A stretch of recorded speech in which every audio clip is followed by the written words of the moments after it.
Back to news. Delhi పోలీసుల నోటీసులపై CM Revanth Reddy స్పందించారు. బీజేపీపై పోరాటం చేసే వారికి అమిత్ షా నోటీసులు ఇస్తున్నారని మండిపడ్డారు. సోషల్ మీడియాలో బీజేపీని ప్రశ్నించినందుకు తెలంగాణ ముఖ్యమంత్రిని అయిన తనకు, గాంధీ భవన్ నేతలకు ఢిల్లీ పోలీసులు నోటీసులు ఇస్తున్నారని విమర్శించారు. ఎన్నికలు వచ్చినప్పుడల్లా మోదీ ప్రభుత్వం ఈడీ, సీబీఐ, ఐటీ అధికారులను పంపిస్తున్నారని ఆరోపించారు. मोदी जी को हराएंगे। मोदी जी आज तक Amit Shah ji ED, income tax, CBI को इस्तेमाल कर रहे थे चुनाव जीतने के लिए। अभी मेरे समाचार मिला है तेलंगाना कांग्रेस पार्टी ऑफिस में दिल्ली पुलिस पहुंचा हुआ है। सोशल मीडिया में कोई पोस्टिंग लगाया, इसीलिए तेलंगाना के कांग्रेस अध्यक्ष को, तेलंगाना मुख्यमंत्री को हम अरेस्ट करते बोल के नोटिस लेकर तेलंगाना गांधी भवन में पहुंच गए। इसका मतलब Narendra Modi ji ED, income tax, CBI हो गए, अभी दिल्ली पुलिस को इस्तेमाल कर रहे चुनाव जीतने के लिए। यहाँ पर कोई डरने वाले नहीं है भाई, यहाँ पर पलट के जवाब देने वाले हैं। देखेंगे आने वाले चुनाव में नरेंद्र मोदी जी और अमित शाह को हरा के दिखाएंगे कर्नाटक और तेलंगाना में। ఈ దేశానికి హోంమంత్రి ఆయన మాట్లాడినటువంటి మన తెలంగాణలో మాట్లాడినటువంటి మాటలను కూడా సిద్దిపేట జరిగిన బహిరంగ సభలో మార్ఫింగ్ చేయడము ఇంతకంటే ఇంకో నేరం ఉండదు.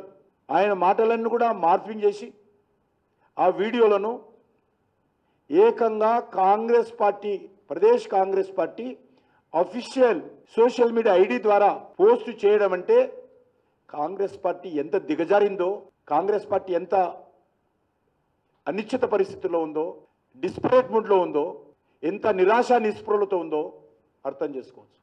మనే తెలంగాణలో మాట్లాడినటువంటి హోంమంత్రి అన్ని టీవీలలో ఒరిజినల్ ఆడియోస్ ఉన్నాయి, అన్ని టీవీలలో లైవ్ వచ్చింది. దాన్ని ఈరోజు మార్ఫింగ్ చేసి లేని మాట ఆయన నోట్లో పెట్టినట్టు చూపించి ఈరోజు ఈ రకంగా సోషల్ మీడియాలో ప్రచారం చేయడము ఇంతకంటే దిగజారుతనము, ఇంతకంటే కాంగ్రెస్ పార్టీ వైఫల్యము ఇంకొకటి ఉండదు. కేంద్ర ప్రభుత్వానికి సంబంధించినటువంటి హోమ్ మినిస్టర్ మాట్లాడినటువంటి మాటలను మార్ఫింగ్ చేయడం అంటే అది సామాన్య విషయం కాదు, చాలా సీరియస్ విషయం ఇది. ఇది కేవలం రాజకీయ కోణంలోనే చూడలేము, దేశ భద్రతకు సంబంధించిన విషయం. దేశంలో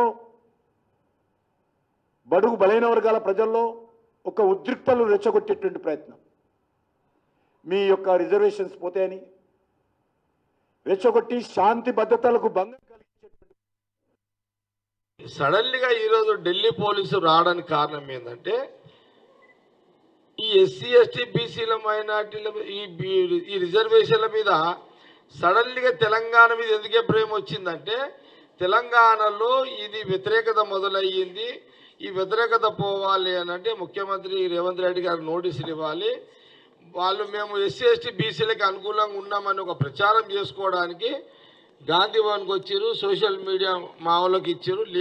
లీగల్గా మా లీగల్ సెల్ రామచంద్ర రెడ్డి అదంతా కూడా వాళ్ళకు నోటీస్ తీసుకున్నాడు.